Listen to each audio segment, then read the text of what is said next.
Out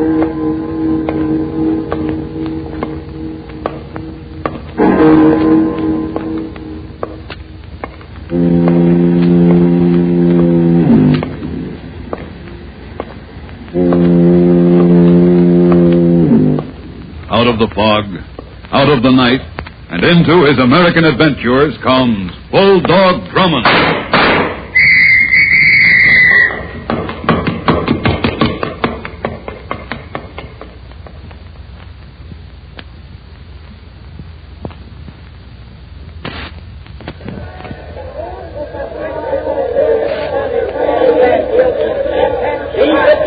Once a year, there comes into every man's life, even a detective's, the time when he recaptures the spirit of his boyhood. Hurry, hurry, hurry!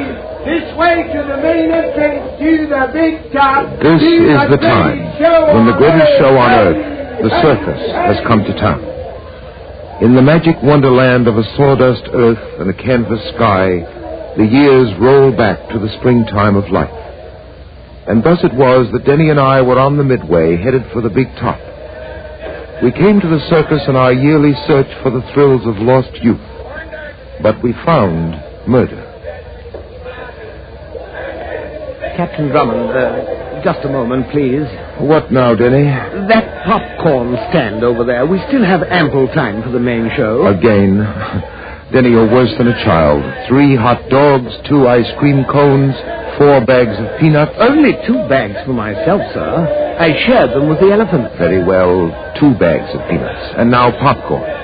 Denny, you'll get sick just like a child who overeats during his day at the circus. Oh, good, sir. Then I'll feel like a child again.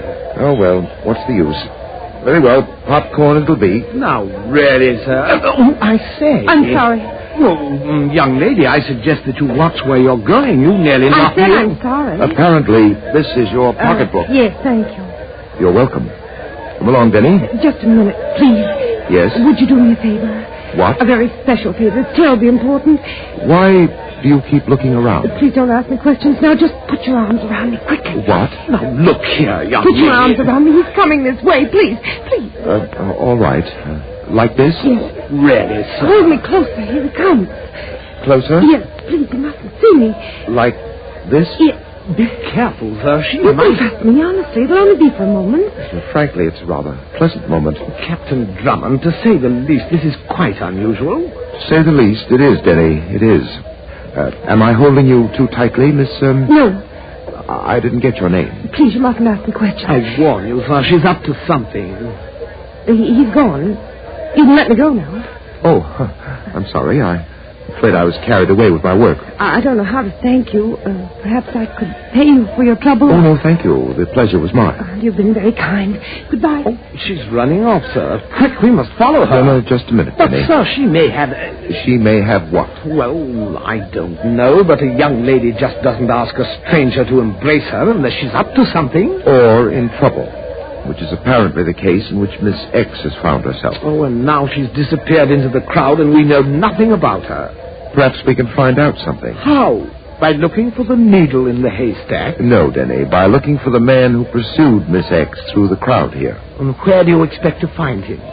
About 20 feet from the spot where we're standing. What? Come along. He's right over there, still looking for Miss X. There, you see, that circus attendant? He's the one. How do you know, sir? Because our young lady in distress fairly shuddered in my arms when he passed by. Now, I'll do the talking, Denny. Yes, sir. Pardon me? Yeah? Are you looking for someone? What's it to you? I can help you. Go on, beat it. You're looking for a young lady. I'd say she's about 25, blonde, very attractive. Say, how do you know? Knowing things is my business. Where is she? Why? Because it's important.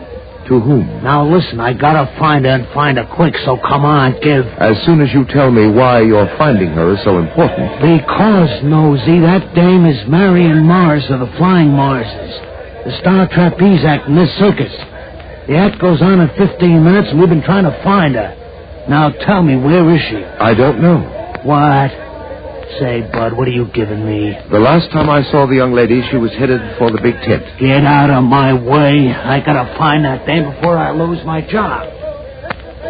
So, our mysterious Miss X is Marion Morris, Denny. Of the Flying Morrises. And she certainly had us up in the air. Quite. But now that we're down to earth again, we're going to look her up. Good. Frankly, sir, I'm curious as to why she was hiding from that man. And, Denny, I'm especially curious as to this.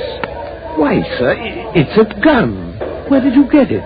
While I was doing Marion Morris the favor of embracing her, she slipped this revolver into my topcoat pocket.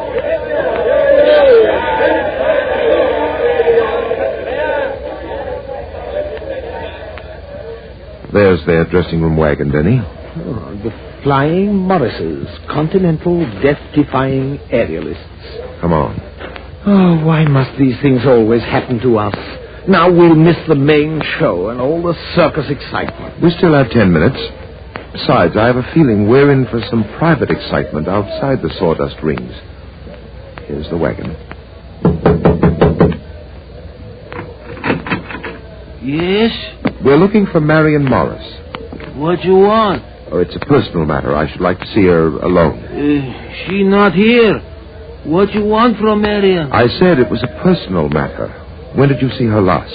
I do not answer strangers' questions. Well, you'd better answer ours if you know what's good for you. This gentleman is Captain Hugh Drummond. You are police? Semi-officially. Now... Marion would do nothing wrong. She is good girl. I bring her up since time she was so big. I, Santos Gomez, teach her always to do right. Please, you tell me why you here? First, where is Marion now? She in main tent with Paul. Paul? Yes, her husband and Chris Adams. The three of them. They are the great Flying Morrises. They do their act in 5 minutes. Please, now you tell me what kind of trouble Marion need. I didn't say she was in trouble. But from the looks of things, she's headed straight for it. What you mean? This revolver. Yeah. Where you get it? You recognize it? I know someday it bring trouble. Gun bring only disaster. I tell him only wicked man have need of gun. I tell him. This revolver isn't Marion's. No. Marion is good girl. He make trouble. He have gone to kill. I know. Come on. Who is he supposed to be? If this revolver isn't Marion's, whose is it? That gun is his. Her husband Paul. I tell him gun only make trouble.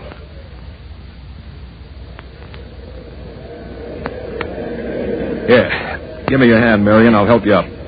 Come on. That's it. Chris Adams, the gallant young man on the flying trapeze. Oh. I was just being helpful. You're too helpful, Adams. I don't like it. I told you 100 times, Marion's my Then wife. why don't you treat her decently, as a wife should be? And I don't like your concern about my manners toward my wife. Now, listen, you... Chris, please, not now. And where were you two before showtime? I know you're sneaking off to meet each other. That's a lie. It's no use, Chris. You won't believe anything we say. Let's not argue now. Why, Mrs. Morris? Do you object to our audience below? This isn't part of the show. Can't we wait till later? There may not be later. One slip from up here and down and out goes one of us. This trio could very easily become a doubles act. I suppose that's occurred to you two many times, how simple it would be to get rid of me. Oh, stop it. Very well.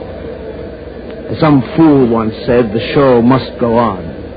But I've often wondered why. Ladies and gentlemen, your attention, please.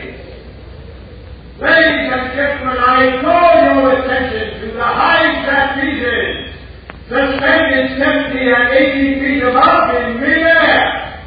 I call your attention to the Flying Morrises, the greatest aerial act of the century. The Flying Morrises will now thrill you with their acrobatics. Death-defying acrobatics that require superhuman nerves and skill. For as you can see, there is no safety net below them. Ladies and gentlemen, I give you the daring, Flying Morrises. Ladies and gentlemen, I give you the unhappy Flying Morrises. Oh, please stop. Let's get ready. May I have the rosin bag? My hands are damp. Of course, here.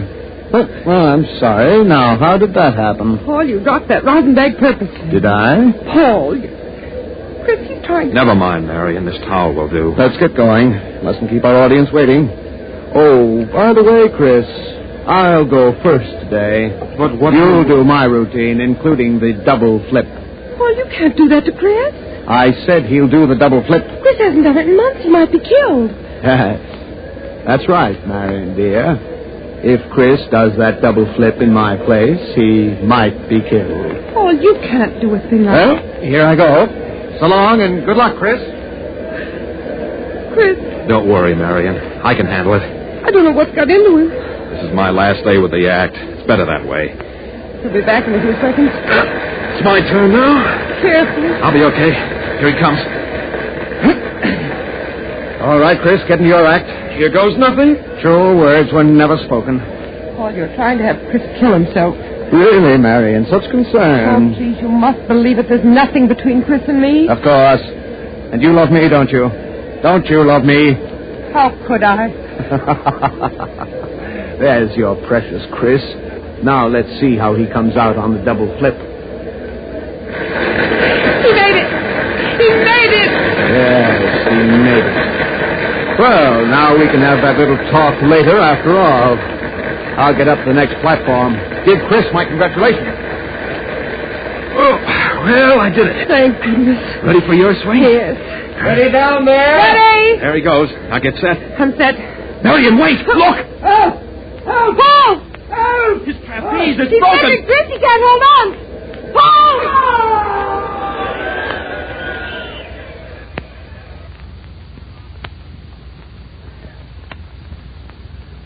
I'll be back in a moment to continue our story.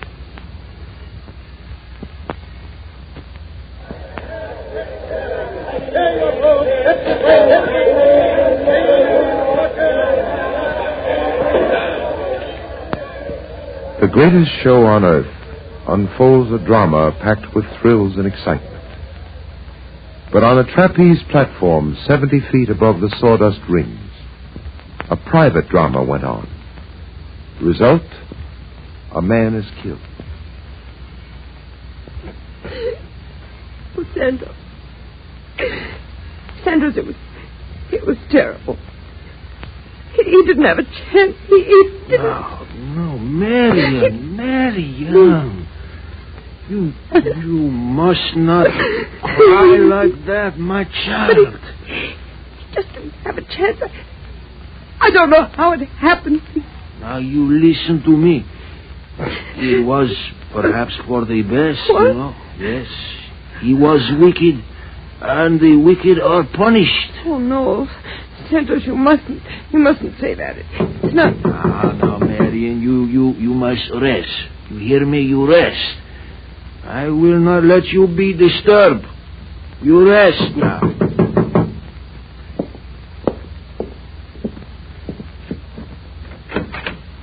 Yes? I should like to speak to Mrs. Morris. I will not let her be disturbed.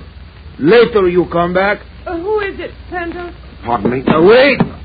Wait a minute. I say you come later, Marion. You? My sympathy, Mrs. Morris. You? Oh, what are you doing here? This man is Captain Drummond, Marion. Oh. Yes, he say that you put Paul's gun in his pocket. Mrs. Morris is quite aware of the details. Captain Drummond, I can explain that. I wanted to get rid of that gun. I was afraid that my husband would... That your husband would what, Mrs. Morris? That he would kill Chris Adams with that gun. Captain Drummond, Paul was jealous. He was insanely jealous. And there was no reason for it. You must believe me. I had to get rid of that gun before something terrible happened. Marion, tell truth. I know. Oh, yes, undoubtedly. Yes, it is the truth. Captain Drummond, it is. You must believe it. Hey, You leave Marion alone. She has great tragedy when her husband die in accident. But Paul Morris's death wasn't an accident. what are you saying? It wasn't an accident. Both ropes supporting his trapeze had been filed down to give way under heavy strain. What you say? I say Paul Morris was the victim of a planned, deliberate murder.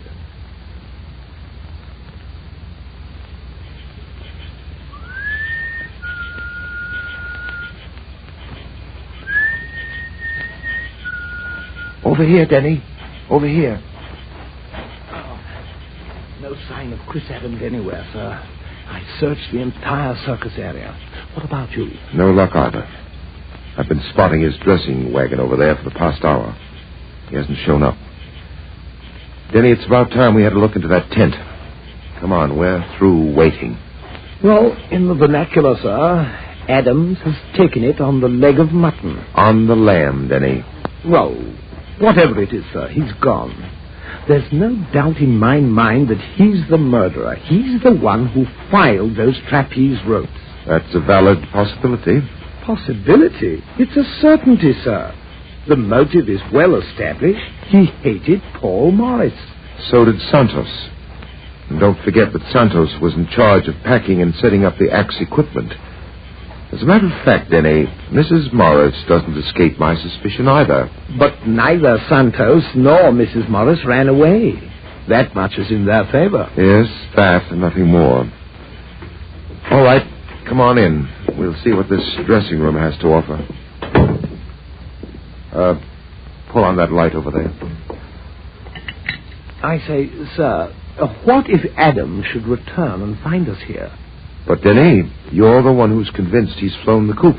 Yes, but, you know, sir, just in case. Then his presence will be most welcome. In the meantime, let's have a look around.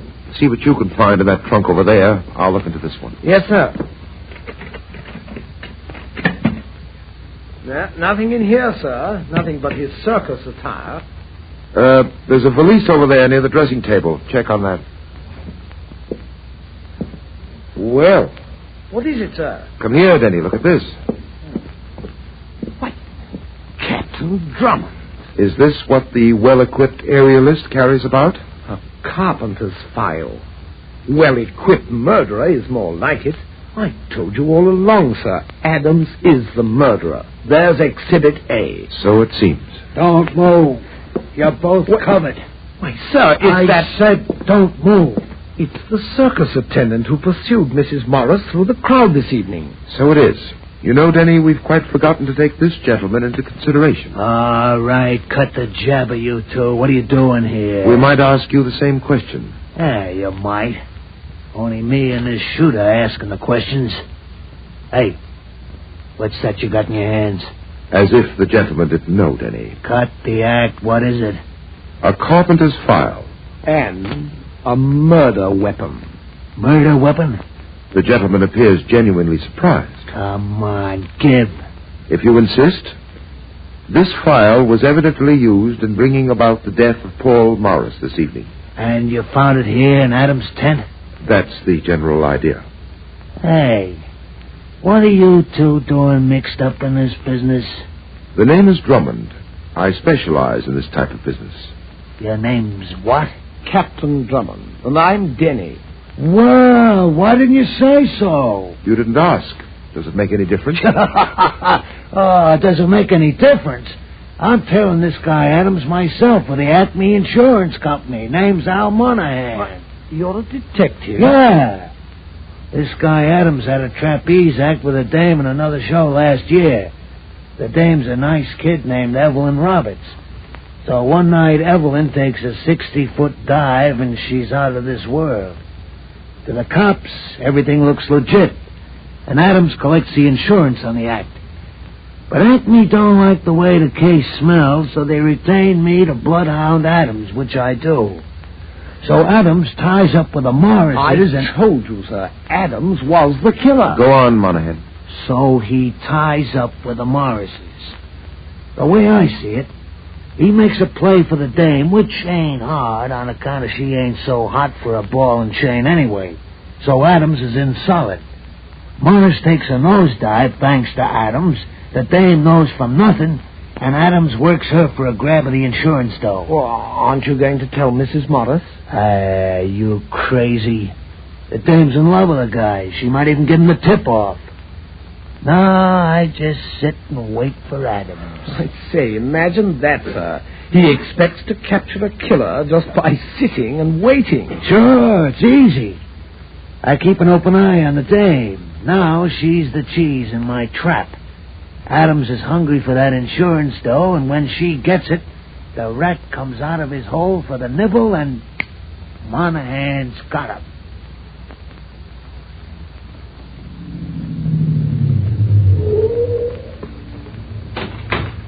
Take the car around back to the garage, Danny. I'll go up to the apartment a while. Yes, sir. Captain Drummond. Adams. I thought you'd never get here. I've been waiting outside your house for hours. And I've been looking for you. I know it, but it had to be this way.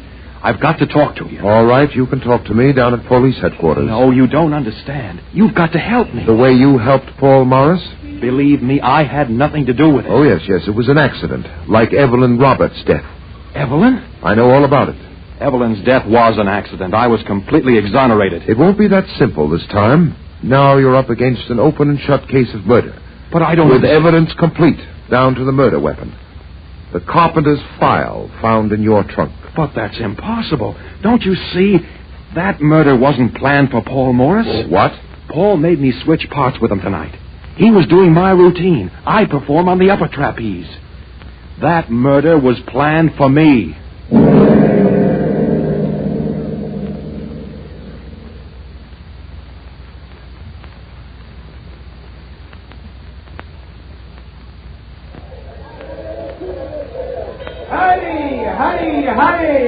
This way to... Now, Adams, you understand what you're supposed to do? Yes. I'm to walk in as if I knew nothing. I'm to play for time. Right. And play it to the hilt. Frankly, sir, I don't understand all this letting Mr. Adams walk into a trap, probably to certain death. He'll be protected. May I ask how? You'll see, Denny. Oh, really, sir? It's as if you didn't trust me. Why, Denny. Well, it's true. And that telegram you received this morning, you were secretive about that, too. Denny, you'll learn everything in due time, if things work out to my expectations. Please, sir, do you mind giving Mr. Adams and me just a slight idea of what you expect to happen? I'm borrowing from the detective Monahan. But it's obvious now that Monahan's conclusions were wrong. Oh, it's not his conclusions. It's his method of trapping the killer that appeals to me. I think it'll work out. At any rate, we'll soon find out. Here's Marion Morris's dressing wagon. Adams, you go first. All right. Yes, come in. Chris! Hello, Marion. Chris, where have you been? Oh, Captain Drummond. We came along. I've some news for you. You found my husband's murderer. I knew Chris didn't do it. I knew it. Where is Santos? Oh, no, it isn't Santos. He wouldn't... I suggest that you answer Captain Drummond's question. Where is he? Why, he's packing our equipment away. Shall I get him, sir? In a moment, Oh, Denny. Santos didn't do it. Please believe me, he wouldn't. Then perhaps you, Mrs. Morris. Me? Kill my husband? Now, sir, we've got her dead to rights. She's lying. Marion, you knew that I was to use the upper trapeze. That your husband switched routines at the last minute. Switched routines? Yes, and you knew it. Stop acting, Mrs. Morris. Paul switched routines with Chris. Yes. Yes, that's right. Paul did switch routines with Chris. Marion, you wanted to kill me. No, Chris, no, What? Captain Drummond, what was that? My expectations. Come on, Denny. You two wait here.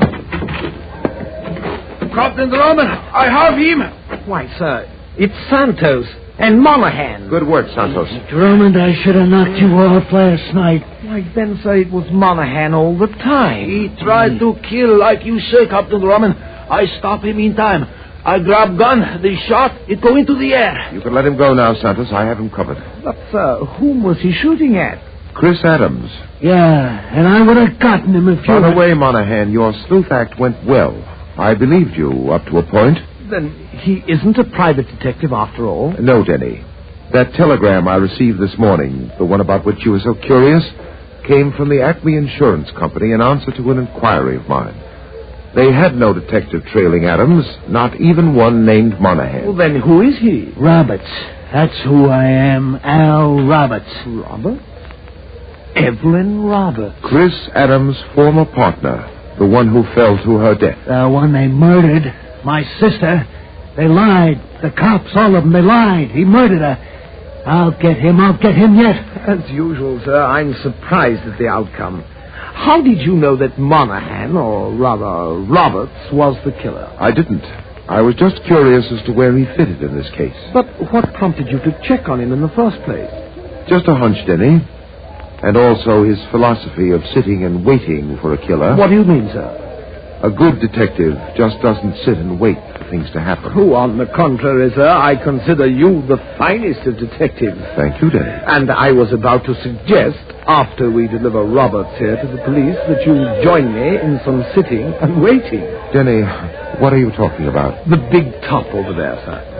I suggest that we sit down peacefully in the stands in the big top and quietly wait for the circus to begin.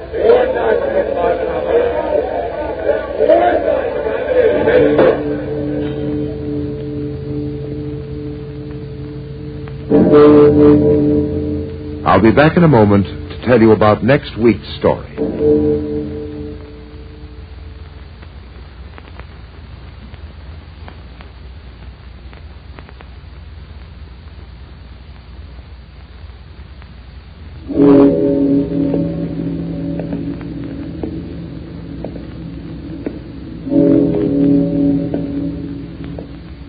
A mysterious phone call arouses my curiosity.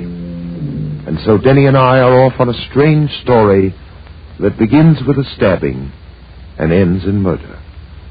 I call this story The Deadly Stand-In. Be sure to listen, won't you?